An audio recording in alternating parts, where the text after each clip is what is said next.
Bonsoir, bienvenue à cette discussion au Centre national des arts. Avant de commencer, j'aimerais me présenter. Je m'appelle Marjolaine Lambert. Je serai avec vous ce soir pour discuter avec mes invités.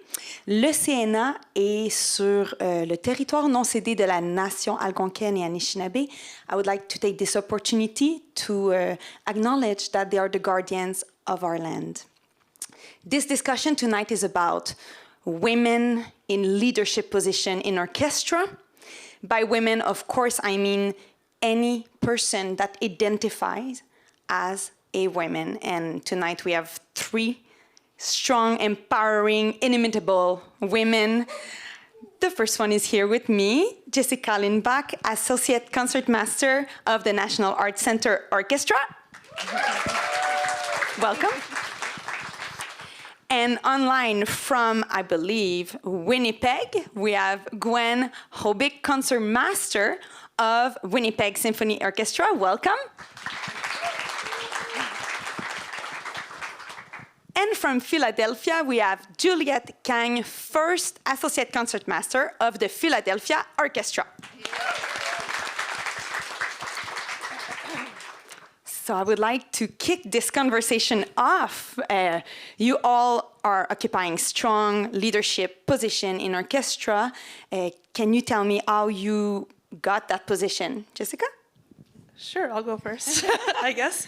I came to this orchestra and into my orchestral life sort of by accident. I didn't plan it. I was studying in New York with Pinkas Zuckerman, who was the music director here at that time. And as I was finishing my master's degree with him, he said, "Hey, you should move to Ottawa. Come play in the orchestra." And I thought that sounded like a pretty awesome idea. I wanted to move back to Canada. And I knew a lot of the people in this orchestra. I felt very comfortable here. And so he brought me here, and that's how it started. That's how it started. And were you concertmaster from the get-go, or? No, I started in the back. In the back. I started in the back. I was actually an extra for a year or two. Okay. I was a sub. And so I sat in the back and I learned from all the veterans, like the strong ladies. I remember them in the back, and they really helped me along the way. And then I slowly worked my way closer to the front. Fantastic. And what about you, Gwen? You're a trailblazer, a concertmaster woman. Were you the first I believe you were the first concertmaster women in Canada? I'm not sure about that. I think Winnipeg had a woman concertmaster for a little while before me, but I just finished my 35th season. Whoa, so, congratulations! Wow, 35 years. And how did you get the position? How did you come to become an orchestra musician? Well, when I finished 5 years in New York at Juilliard, I needed to make money. I was lucky that I had been able to get through my schooling without owing anything, but I had no resources, and so I needed to work. So at that time, the violon solo position at the Orchestre des Jeunes de Québec was open, and the lady who was in charge of it contacted me and asked me if I would come and audition. So I actually moved to Montreal after my studies, and I did that for a year. And at the end of that year, I then auditioned for the OSM, and I joined the section along with a number of very strong women at that point. And I was in the OSM for 3 years. And then at that point, I took the audition for Winnipeg, and I won that job. So I'm just curious, were you drawn to orchestra, or was it just really, I need the money, I need the job? Or is that something you wanted, to be in an orchestra? I have to say that my favorite time growing up was in youth orchestra. And so I needed the money, for sure. I needed a job, but I've always loved playing in an orchestra. So it was an easy decision. And what about you, Juliette? Well, like all of us, we've all probably started when we were little kids. And from the beginning of my life almost, my career goals and my family's priority career goals were for like a solo type of career. But and I was honored to have some success with that. But as I was getting busier in my early 20s and struggling to, make the contacts and be engaged as a soloist, and, after winning competitions and such, it became apparent to me that the life of traveling and not prioritizing, family building or my husband, wasn't really suited to me, my personality. And I also, the breadth of the orchestral repertoire is so unmatched, in any kind of solo or even chamber music focused life. So I joined the Metropolitan Opera Orchestra, where a really close friend of mine had become a member, and she loved it there, and she loved the camaraderie. She loved the experience playing in an opera orchestra, these amazing singers, and she convinced me it'd be fun. And I joined the Met Opera Orchestra, and I spent 2 years there. I spent 2 years as assistant concertmaster in the Boston Symphony, and now I've just finished 18 years at the Philadelphia Orchestra. Congratulations, 18 years. Thank you. And how long for you, Jessica? I've been here 20 years. 20, so 20, 18, and 35. So veterans. So I'm going to assume you've seen the orchestra world change through those years, obviously. And women is a big topic, leadership, you have roles. Let's dive in. Are there things that you think are easier or harder being a woman in a position such as a concertmaster? Table open. If Do I have to go first? Jessica. Well, I would say, in the last 20 years, I've noticed a huge change just in the way women are treated, especially in our organization. And I'm extremely grateful for that. I remember 20 years ago just feeling, it was very, you are the little girl and you will do what I say. And it was, pretty patriarchal, I would say. And the culture has certainly changed. I would say, though, that even in recent times, I have felt, not here, I have felt blatant sexism, I would say, and discrimination.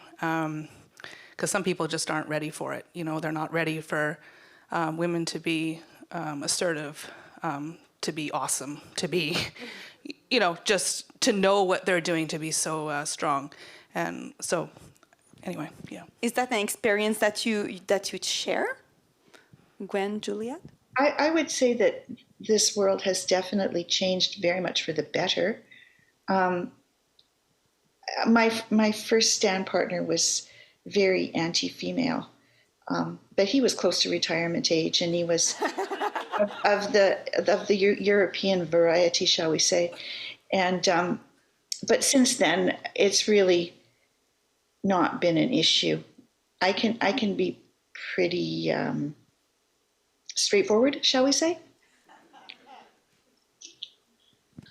Well, I feel like thanks to people like Gwen, thanks to conductors like Marin Alsop, I've never personally found, sexism directed at me or have had the feeling, put in myself that women aren't capable of being leaders. But I do know how orchestras looked, shortly, maybe 20, 30, 40 years ago, how predominantly male they were. And I do feel, like you say, some of the older generation are maybe never going to get to the point where they feel like a woman can be their own type of leader, whatever way a woman wants to lead a section or to be a full participating member in an orchestra. So I'm sure that I've seen those kinds of attitudes just kind of buried deep within people, but they still exist, of course. And what is good leadership? What do you consider to be good leadership within an orchestra? Juliet? Thanks. I think that where I enjoy and respond to the idea of leadership is taking care of the people, taking care of my colleagues, taking care of my section and my stand partner and radiating out from there, just making sure that everybody else is comfortable and in a place to do their best. And it's music can be kind of chaotic, right? We're all trying to find harmony with each other, and we're all trying to align ourselves, and we're all 100 of us maybe have a different pathway to that, performance level.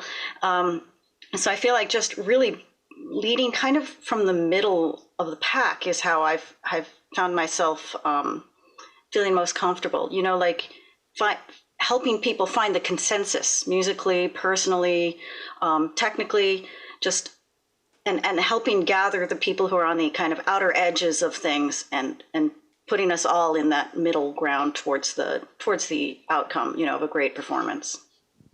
Is that something you share? Yeah, I really believe in that strongly, and I try and do that as well, and lead in a way that's definitely not, oh, just follow me. It's we all have a lot to offer. Everybody in the section, everybody in the orchestra, and we're all trying to get to the same place together. So you're doing it in a respectful way where everybody feels like they're participating in that journey to the concert or whatever. Yeah. And are there moments that you thought you were particularly good at being a leader? Or are there anecdotes of striking moments of that big? Okay, I should preface this by saying we are currently having a mentorship program at the National Arts Center Orchestra. So I think mentoring is a big part of being a good leader, I would assume. So are there words of advice to young women or men that you could share? I would just say from personal experience, when I first got here, I was young and I think I thought I was pretty hot stuff.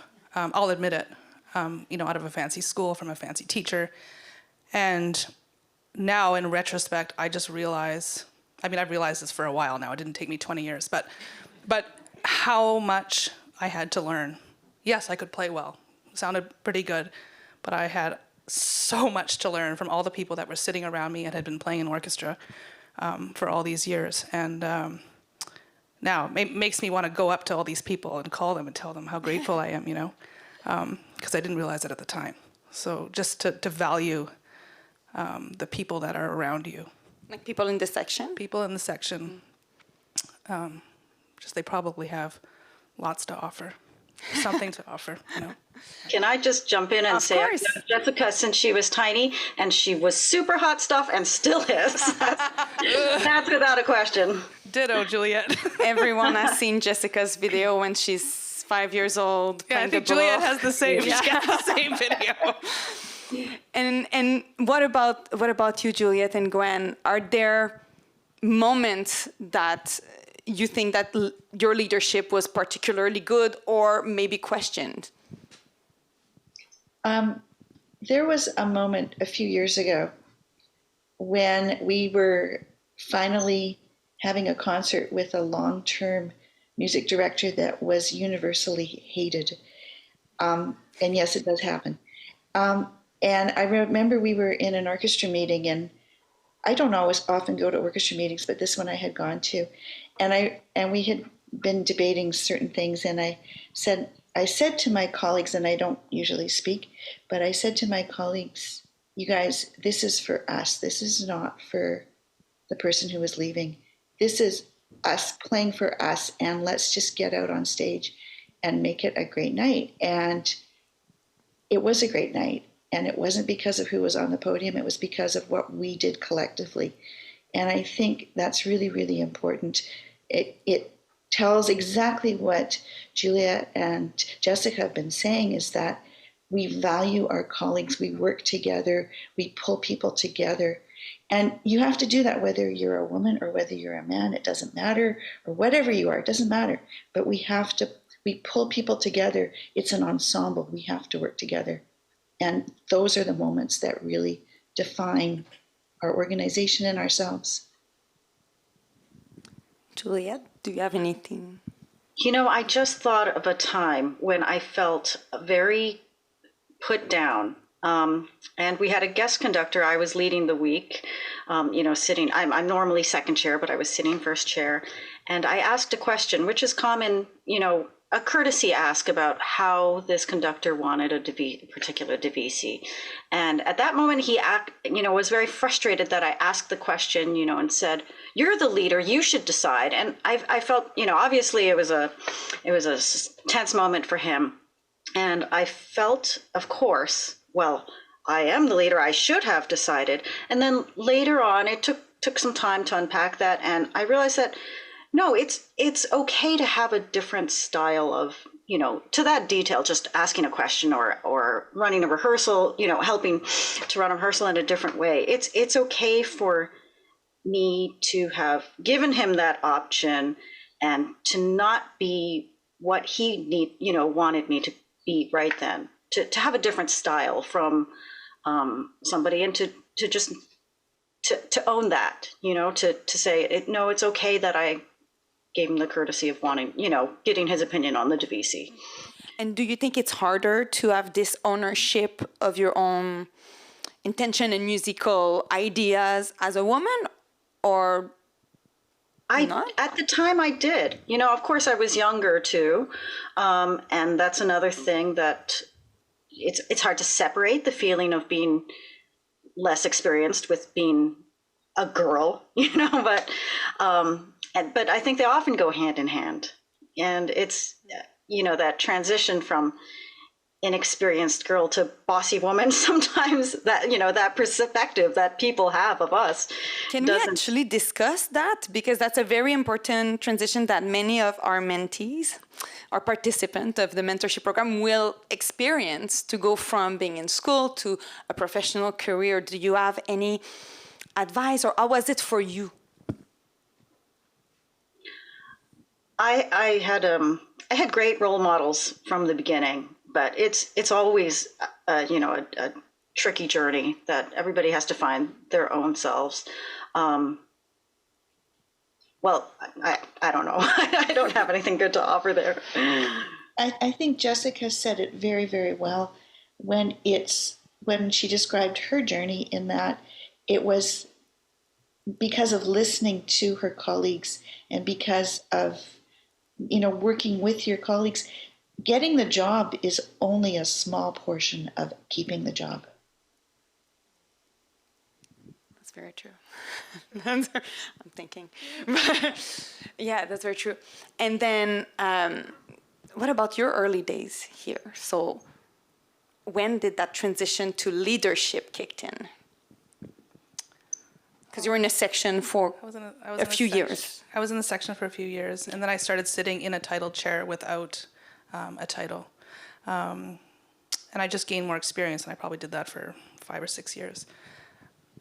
I don't really know what happened, but I think I just became much more aware of how my colleagues were acting, and the way that they carried themselves, and the way that they spoke to people, and how they spoke to people. And I know for me personally, when we had a change in leadership in our orchestra, first leadership, that was a huge difference for me. And it's not because we're married now. But I would just say it brought a culture of, it wasn't something that I was used to, It was, before that was constantly being put down and told to be quiet. And this was a very, I'm getting all emotional. Just wanting everyone to play together and to be together. Yeah. Everyone's voice being heard. Yeah, for sure. That's something that you'll secure. And I wanted to be like that. I wanted to have that impact on people, and to invite them to play together, and to feel like I had a purpose, and then I had a place in the section, not just like, trying to stay out of the way, don't make too much noise, actually be a part of something. So. Is that something that you share, Gwen? Is that because when you arrive as concertmaster, did you have an intention of a culture you wanted to establish for the orchestra, or was it already a culture you liked? I think things have changed enormously in my time here. It was much more the way Jessica was describing at the beginning, where you sort of come in, and I know my stand partner, my original stand partner, was not supportive, and I think once he retired, actually, he moved back first into chair 3 and then retired. Things, changed as new people came in, and I had a wonderful relationship with some of the old timers in the orchestra when I arrived, because I was 27 at that point. And so it's, I think my view has certainly changed over the years. I think I don't feel that now I have to prove myself the way I did when I first started. And you bring something interesting to me, the conflict aspect of a stand partner. It could be a section, in the section, within a section. How would you handle that? How would you handle a conflict? You're sitting with a stand partner and you feel tension. How would you handle that? If you ask me, I would handle it quite differently now than I did 35 years ago. You try and help the By person. comparison, it would be nice. How did you handle it then, and how would you do it now? I think then I was probably a little too arrogant. And I've always believed that it's super important that one plays one very, very best. And I think as a woman, when I started, for sure, it was really crucial that there being no weakness shown. Things have changed in that way, at least in my organization, where we all work together, and if somebody is not doing well, we all know about it, and we make sure that that person has all the support that they need. And that has changed a lot. It used to be much more, you came to work and you were quiet and you did what had to be done and you got home. Where now it's much more holistic, I would say, at least here. Oh, I think here too. It sounds like it would be intrusive to have people know everything about your life, but an orchestra really is a family, and they usually step up when you need help, or yeah. And so how would you deal with the conflict now, today? Just try and work with the person and try and find a solution. And we have Consensus. You keep coming to the topic of consensus. So that's a big part of your leadership style, to make sure everyone is a winning party. I think that works for everybody. Yeah. And what about you, Juliette? How would you deal with a conflict? It could be in the section, it could be with a stand partner. I feel like I mirror Gwen's story. I had a situation where I came in with a giant chip on my shoulder, and the ability to play, but complete unawareness of respecting people for who they were then and what they had done and gone through. And I think I tried to just kind of virtuoso my way out of it, and just to dominate musically. I know, so great. That's how that went. It's funny because the three of you have this very similar getting on the job, being hot stuff, playing well, maybe a little attitude problem, maybe a little bit. And then growing out of that, do you think that's, just to come back to the women in leadership, which is the topic of tonight, do you think that's a little bit of compensating and having to be picture perfect and play all the right notes because, as a woman, it's more difficult? Or do you think that's just kind of a young person's game in the world of music? I would say both of those things. Okay. Especially when I started. Like, I couldn't afford to make a mistake. Mm-hmm. That's interesting. I definitely make some mistakes, so it has changed. It has changed. I have to say, one thing I would do differently in that exact same situation, which, I'm honored that it hasn't happened for a long time, but recognizing that it doesn't have to be personal too. That doing a good job musically can be divorced from sort of the personal relationship. And so, I mean, I think just leaving parts of you where they need to be, where they don't disturb other parts of you, you know, like compartmentalizing your life a little bit. I agree. My orchestra is also a very, very big family. But, you know, when something comes up, like they do in families too, when something comes up, you know, you just focus on getting through that moment right then, right there, that week, that piece, that, you know, bowing change, that whatever, and not letting it say anything about who you are or who that other person is, you know, just sticking it right in just that musical issue right there and leaving it, fixing that and leaving everything else to just marinate and fix itself over the next season or two. And as women, actually, the same question goes to you because, I mean, you brought Yosuke. So let you talk about him. So how is it when you have a conflict with your stand partner, which is also your husband? I need to ask the question. I've been curious for 6 years. I have a platform. I think I feel very lucky that we both respect each other a lot, and I feel a lot of respect that he respects me a lot, and I never feel that there's conflict. Sometimes I think to myself, oh, I really don't like that bowing. But which is so silly. I mean, like, who cares? Like, it's just a stupid bowing. But then I think, do I really want to say something? It's probably not necessary, you know, like it's not really a big deal. So it's just sort of picking my battles. I think it would be a lot more difficult if I didn't have respect for him. So whatever, we're very lucky that I think we learn from each other. And then if you're not sitting with him, how would you handle? Well, I used to not sit with him, actually. Yeah, For many years, I sat behind him because that's where Pincus thought associates should sit, is on the outside, just because he thought that it was just, you could play out more and it was just more comfortable. So whatever. So that's where I sat.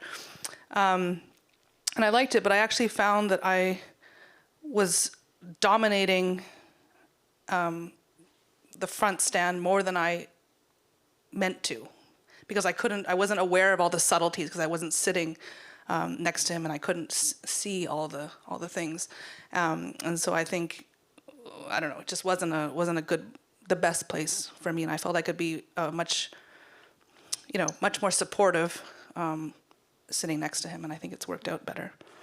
Yeah. And then in a lot of research, they talk about the term that comes to mind is in French, so maybe you can help me here. Conciliation vie famille. Like how to manage, I guess. Work-life balance. Work-life balance. And the studies that come in is always how the women suffer from that.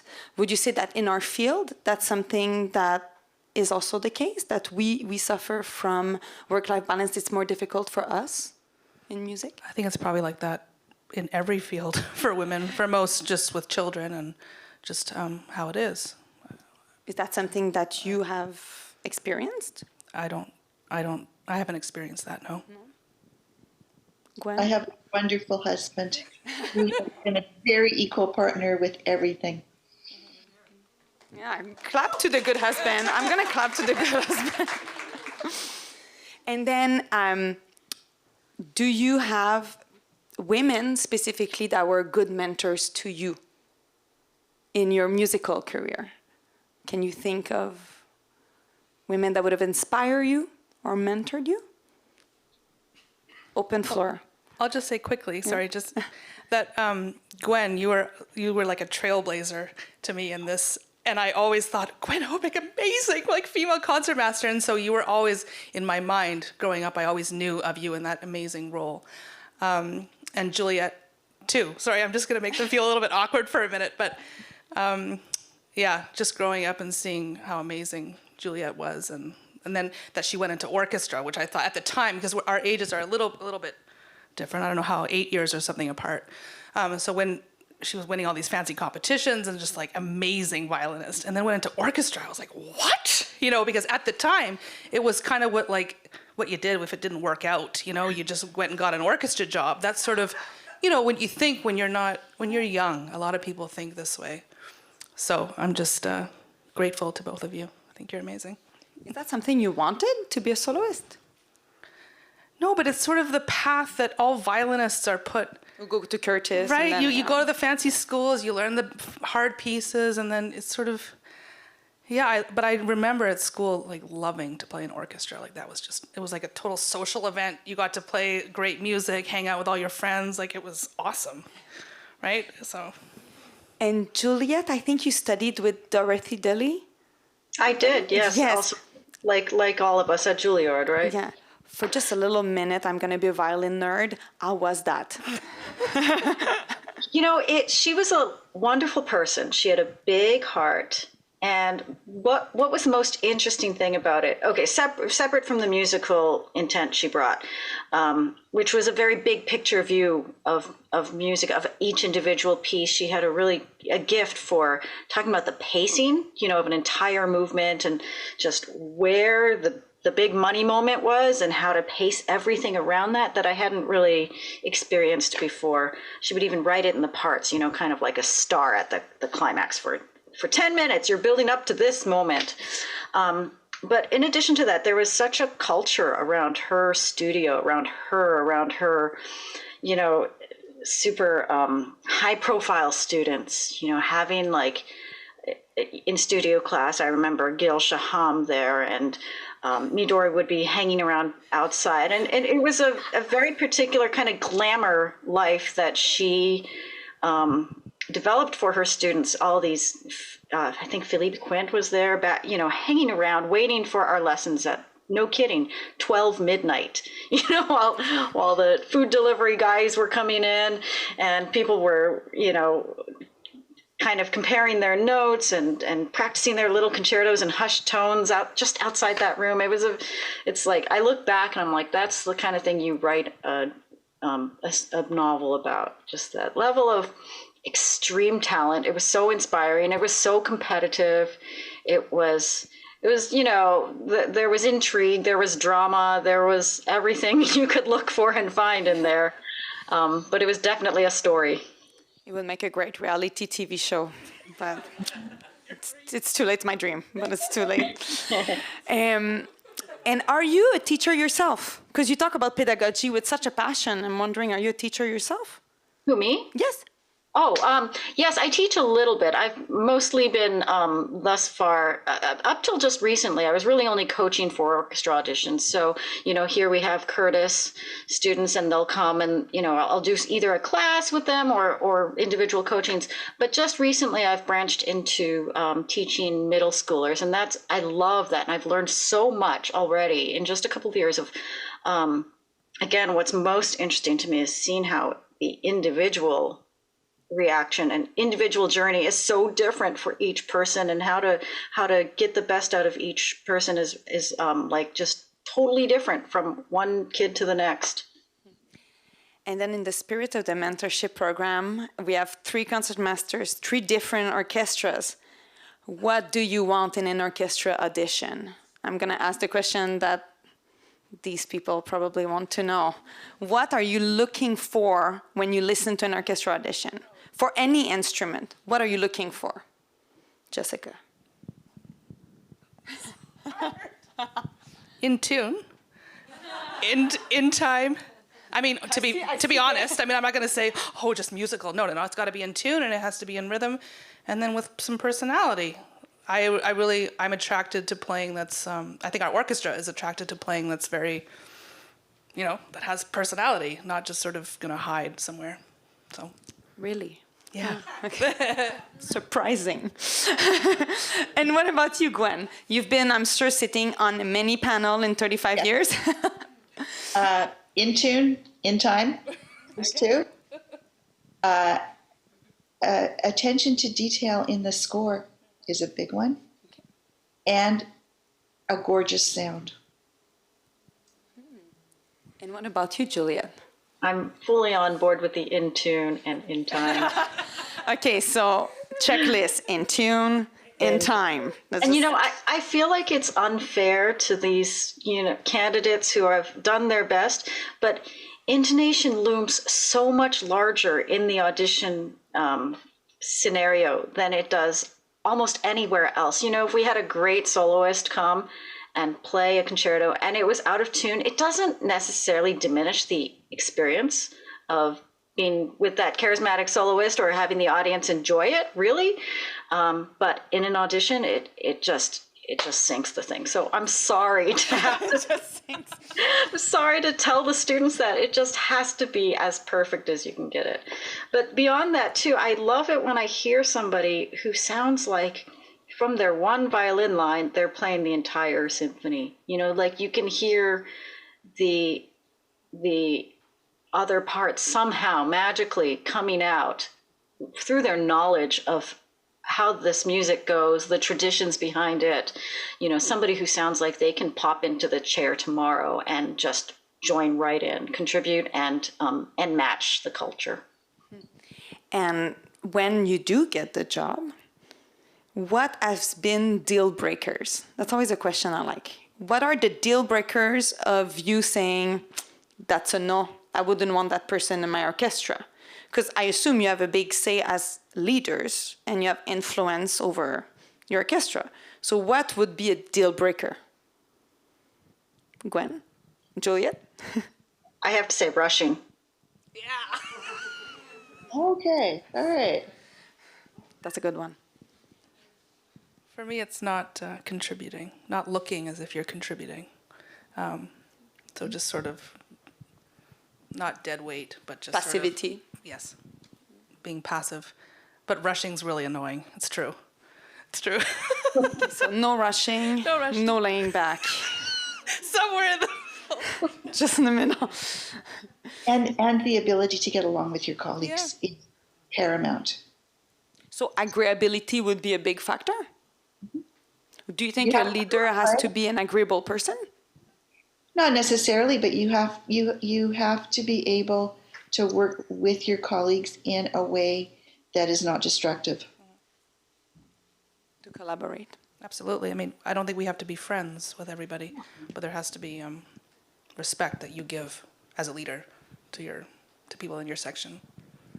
But even all the people that come in as section players, if you know, our sections rotate, as I think most orchestras do now. And if there's one person who every time they rotate, they're a problem with every person in that section, then they're probably not going to get their tenure. At this point, I'd like to open the floor. If you have a question, just raise your hand, and we would be happy to listen to you. We'll keep talking, but if there's a question that pops to your mind, please feel free to ask it. I see some faces that maybe have questions. Just wondering. I like what you just said, Jessica, that you don't have to be somebody's friend. And that also, I think, new people sometimes feel like the way to be agreeable and respectful is to curry favor, to be the social butterfly and push themselves out of where they naturally are. And that also can be destructive in a way. It can also be destructive for other people to see when they see new people trying to do that, trying to be friends with the leaders. They're saying, "Oh, they just got the job because they, they're friends with the," and it's just not fair. I don't think it's fair necessarily. I think there's a way where you can be a leader and you can be friendly and you can be, welcoming, but you don't need to, go for meals every day together. Yeah. But you could. That's fun too. I mean, That's nice too. Yeah. And then, do you teach? No. No, you're not. No, I have one student, but Okay. No. Gwen, are you a teacher as well? So when you have young musicians wanting to have an orchestra job, do you recommend it to them? Well, like Juliet, I tend to work with teenagers, kids in high school. And so I don't usually get to it's time for them to have a job period in their life. I love working with teenagers, and I love watching them go from being 12-year-olds to being 17 and 18-year-olds and sending them off to someplace else who will, take what I've done or what we've done together and enhance it and, get them ready to do whatever. I mean, if a young person is a very serious music student, they can pretty much write their way through university in any field because people in universities know that music students are smart, they're dedicated, they're disciplined, and they're going to do well. That's usually very true. And any question? Ryan? Good evening. Good evening. Yes. Oh, you have a mic coming your way. Okay. Hi. It's nice to see you, and it's nice to see the whole panel.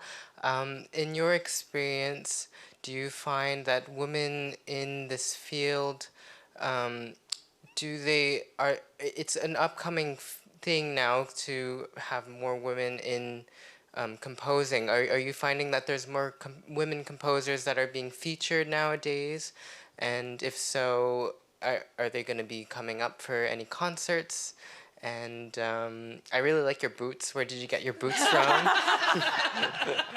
DSW. Well, Yeah. I can speak for that for the NAC really quickly because I know we have an initiative that every program a woman artist needs to be featured. That can be on the podium, that can be a soloist, that can be in their writing. I don't know if you also in Winnipeg or Philadelphia have any kind of initiative for women. Not officially, Not but officially. we got called out very strongly for not having female composers a couple of years back, and since then there's been a concerted effort to have many more female composers and conductors represented, and it's been great. Okay. What do you think of those initiatives here? I think it's too bad that it has to be an initiative. Yeah.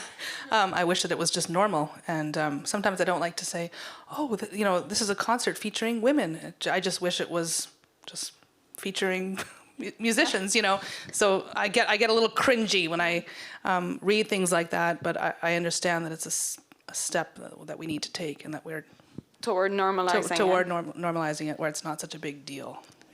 Yeah, it's still a little bit. But this week we have a Lily Boulanger piece.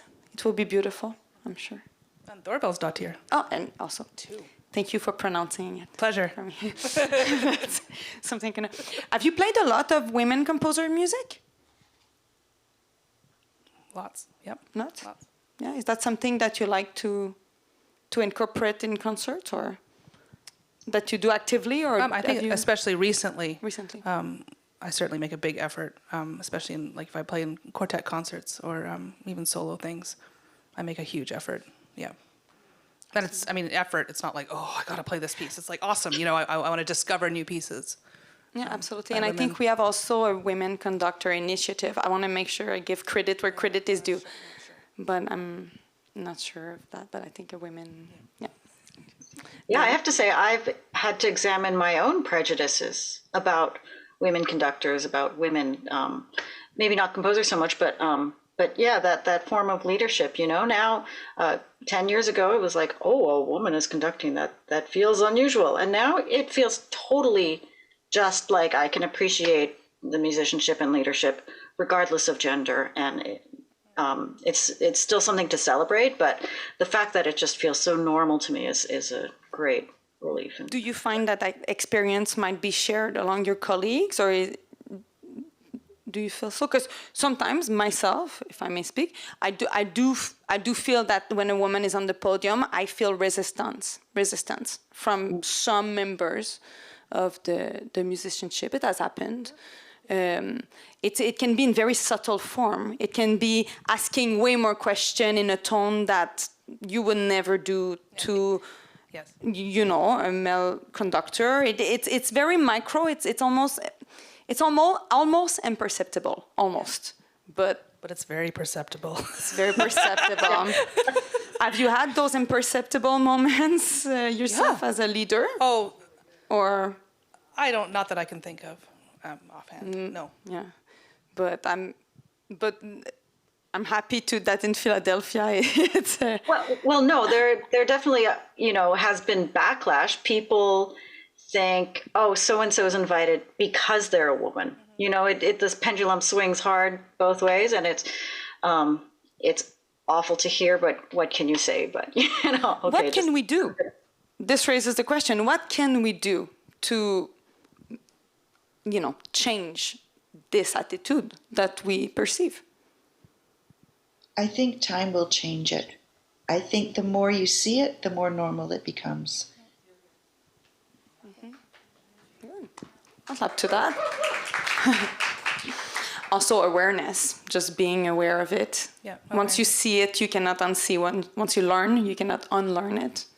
And having women support each other and not, I think it's very easy sometimes for women to get, I don't know if it's competitive or with other women, which is strange to me, in this time, that we have to be our greatest allies. And men have to stick up for women. I think actually that's probably the most important thing, is for men to do that. Anyway, yeah. Men to be ally. Men to be our allies. Do we have allies?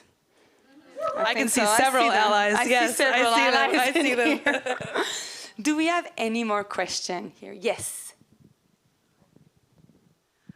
Hi. Now that the conversation has turned a little bit more towards like micro, more imperceptible, even insidious forms of sexism and prejudice in this field, I was thinking back to what you were talking about earlier in terms of leadership and collaboration and coming to a consensus, and how that's such a great style of leadership. But I was wondering, in instances, say, actively in rehearsal when music is involved, or also in other roles, such as on committees or tenure review or programming, how do you deal with instances where there are those insidious moments where you can tell that there is sexism going on, and you kind of have a few different options of how to deal with it? And if you want to keep, you need to work together, you don't want to get into a confrontation, but do you also just let things slide? Like, how do you deal with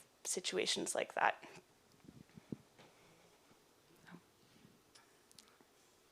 Gwen? Juliet? Gwen? I have never been one to call out an instance of sexism, partly because in committee work, which I'm involved with, or liaising with management, when it gets to that point, I feel that, addressing that, saying this is an instance of, an aggression or something, only escalates at that moment and brings, more conflict into the situation.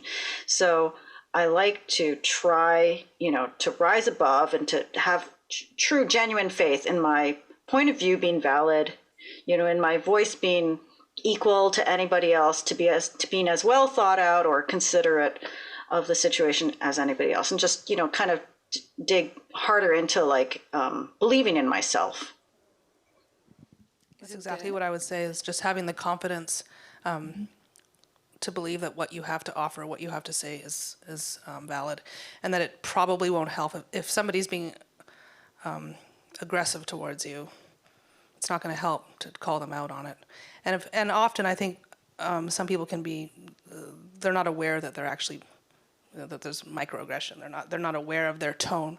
I'm just not sure that it's helpful to call it out. You don't think that just calmly saying how you feel might open a dialogue, and that from that dialogue could open resolution? It's a question. I think it really depends on the situation and on perhaps even on the person. I think calmness is key. I think there is a way that you can, text the person who, or talk to the person who has been the aggressor, whether it's another woman or a man, and I think you can have a conversation, and you should have a conversation, but it is, calmness is key. You cannot get upset about it. You have to say, you said this, and I feel like you are maybe wrong, or maybe you were too forceful with this, and you hurt me, and then you can have a discussion. Any other question? Yes? I was also thinking in terms of being allies with other women, and not necessarily when things are directed against yourself, but when you perceive them being directed against colleagues or someone under review, or female composers that you're thinking of programming and stuff like that as well. But guess it would still apply. No, but not only just when it's toward you, but if you see an injustice or if you see a behavior in your orchestra, would you speak up? Absolutely. I think if it's not directed at me, I would speak up. In fact, I mean, She has. I often, yeah, I do speak up if I think something is unjust, or if somebody isn't being treated well. Do you do it in rehearsal or do you do it after rehearsal? Oh no, I wouldn't make a spectacle, and it's never it's never happened in rehearsal, and I would do exactly what you're suggesting, which is to be calm and then address it in private. I think the in private is the important. Not to embarrass anybody or make a, but yeah. Any other question? Yes?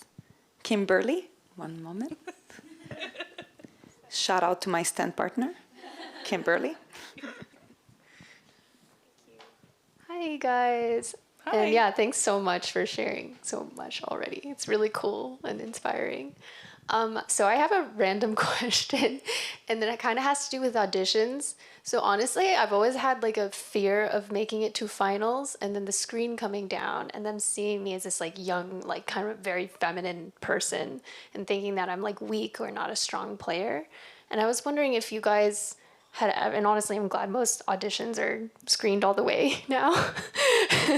So I'm wondering if you guys have ever experienced like questions with like how you want to present yourself, like sometimes when it comes to things like that. I don't have any experience in that. Well, I know that I have been self-aware. So I have been trying to, you'll dress down and you'll dress more, a little bit older, but I don't think that in 2023, that's something that should influence us. Plus, you're right, it is screened up to the final, and that I think that's wonderful. So it eliminates bias, which I think is important. Is it the case for Winnipeg and Philadelphia? Is it the audition process screened up to the final round? Yes. Yeah. We're sort of a hybrid, and I take full responsibility for that because I'm so proud that I helped introduce language to make it an option to keep the screen up to the final. And it's trending more often, but each committee can vote to have the screen come down at the very end as well. And I really believe in the screen staying up till the end. And it is something that weighs heavily, so much heavier on women than men, their appearance and their sort of extra musical communication. And it's still sad, right? That, we're judged so much more harshly on how we look. I do remember when I first auditioned for the Montreal Symphony being advised to wear flat shoes so that they wouldn't hear heels walking across the room. Yeah, we've had all, yeah. Oh yes, I have had an exam at a school during which I wore heels, but maybe nothing crazy. I was standing up to play. And I remember that the men teacher wrote the comments, and not to toot my own horn, but I sounded pretty good in that exam. Like it was good. It was a good exam. And the entire page was about my outfit. The entire page of comment was about how my dress was too tight, and I don't wear tight clothes, and I had heels. So I think for the better, times have changed that we don't have to receive this anymore, but it's not so far long ago, like 15 years, 10 years, 15. Yeah, Yeah, and some people have just learned to hide their biases, but they still exist, right? About 30 years ago, one of my colleagues, a substitute musician, was told by management she had to wear a wig to cover her colored hair. It was like purple or something punky, and they forced her to wear a wig. And now times have at least gone far away from that, but it's shameful, the history, of suppression that women, and I'm sure men too, have, had to endure. We've had people women been told to wear looser pants for concerts because they're too revealing or too. Men can't control themselves. I don't know, but I just remember thinking, oh my God, it's outrageous. Anyway. It's That wasn't very long ago. it wasn't very long ago. Or the hair color, people writing in to say that the hair color was distracting from the music, or we have it is changing, and I think it is changing for the better. I know that I can talk about our institution, the NEC, and I think they're wonderful at really trying to make us as comfortable, but it's still an ongoing debate. This is starting to feel like therapy. We're unloading here our traumas. This is PTSD getting out. This is feeling nice. We have time for one last question. Anyone have a question? No, so quiet. Well, maybe this is it. Kelly. Yeah, I have a question. Hi, Kelly. Hi, Kelly. First-time caller, long-time listener. Just wondering, for the three of you, since you're in leadership positions, you've gone through a lot of different things. And this is not my question. The participants have been doing a lot of work thinking about questions that they want to ask their mentors and so on. So this comes from the list of questions that you've provided me last week. What is a failure that you've had to work through in your career? Well, I'm glad this is for the women in leadership. I think I can go there. This is telling a few secrets, though. Going back to that music director that was not a fan, at one point I did the absolute wrong thing of calling his interpretation out in a rehearsal. And I almost paid the ultimate price, which was I was almost fired. So I certainly learned a lot from that one. Just looking at Juliet's face. I have so many follow-up questions to that. I need names. Yeah, so don't do that. That's all I could say. That's for the after hours I don't chat. remember the question. Okay, well, we all can breathe. It's about failure. Is there a failure that you've experienced and worked through? How did you get through it? Actually, Gwen, how did you get through that? It was a journey that continued up until the conductor retired. I bit my tongue over and over and over again. And, we worked it out and we both survived. Did you ever have a conversation with him, or was it just a cut? Yeah. Oh, yes. A cut. Oh, no, there were many conversations. Oh, okay. He couldn't understand me, and that was his reasoning for it all, was he couldn't understand me. Okay. And what about you, Juliet?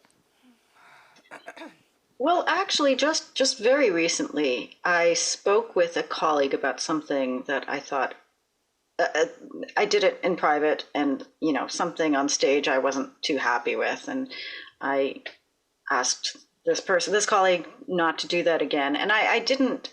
I've noticed a pattern of myself. I think I offended that person, and they reacted, and I heard about it. It caused a little kind of gossipy texting drama kind of stuff, and I realized what I did do actually was just nothing, and that wasn't my nature. I wanted to go, pick at it again, apologize, defend myself, and I realized there was really nothing to do but just wait for time to just settle it down. And I think as diplomatic as I had tried to be, it's my nature tends to be a little bit too, blunt, and they reacted quickly to somebody else, and so I think, I would like to still consider what I should have done differently and how I could have fixed it. But I have learned that time can heal all wounds and sometimes not leave a scar. So. These are such wise words we're hearing. And you, Jessica? I think I have this habit sometimes of taking things personally. So if somebody says something to me, or if they have a certain tone, I automatically go on the defensive, and I feel aggressive, like I want to be aggressive with that person, and I get all angry, and it just like puts me in a really bad mood. And I have to be talked down off the ledge sometimes. And then I realize, everybody has things in their lives, right, that are going on. It probably has nothing to do with the fact that, that chord was supposed to be divisi, or this was supposed to be downvote. It has nothing to do with that. People have things going on with their lives. And sometimes it's just a bad day, and they're taking it out on me. And I have to just, that's all it is, it's really not a personal attack. And so sometimes I found myself not having the best reaction. Yeah. Managing reactions. Managing part of my leadership. Yeah. Your fiery personality. Yeah. Just calming it down. Yeah. Cool. Thank you so much for having taken part in this discussion. Thank you, Gwen. Thank you, Juliet. Thank you, Jessica. Thank you, Marjolaine. It Thank was you a very great much. discussion, and I hope you enjoyed it.